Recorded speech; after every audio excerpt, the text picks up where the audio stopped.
Търсим ябълката за сладкиш, здравословен сладкиш с ябълки и форми, който ще бъде с заливка от шоколад. И това е подготовката, която Маринка прави. Стържи ябълката, която ще прибавим към вече блендираното тесто. Така да се каже, същината на сладкиша. Ще го покажем след малко. И сега Маринка продължава работата. Да. Сега трябва да сложим ванилия.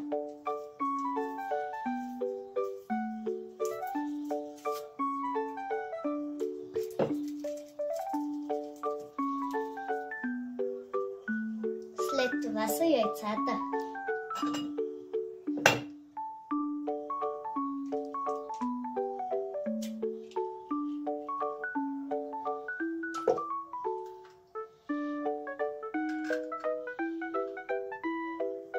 Имаме още едно яйце.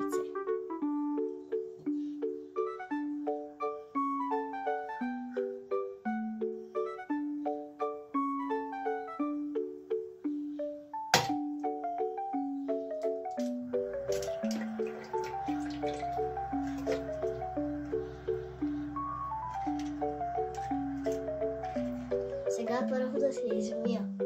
Браво! И сега формите.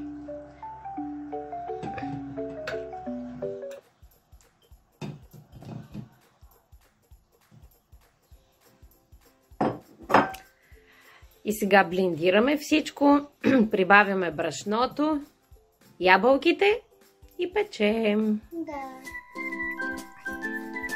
Сега ще направим рецептата и ще я напишем.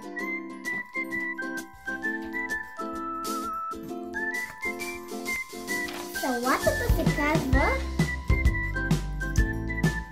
салата с рукола. Се казва салатата. И продуктите са това. Това са чери домати.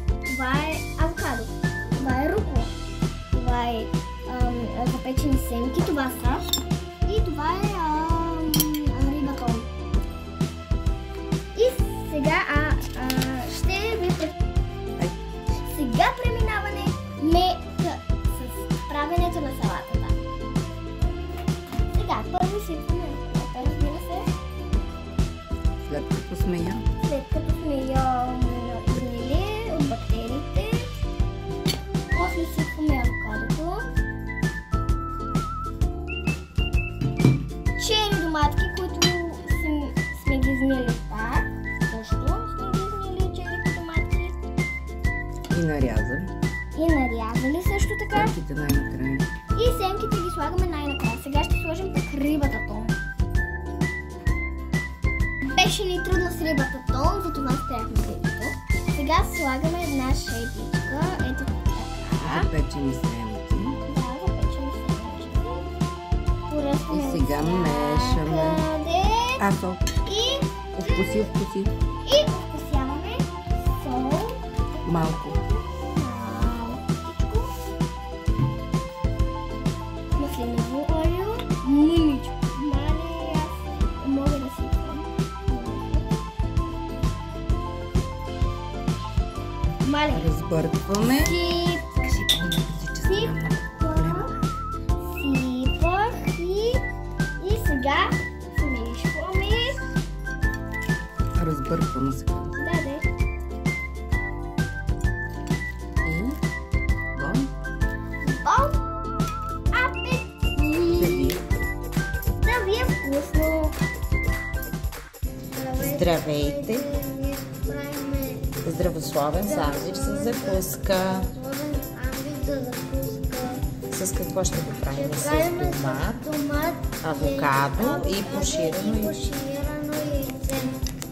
И сега какво трябва да направим? Първо да си нарежем домата и авокадото, нали? Къде е домата?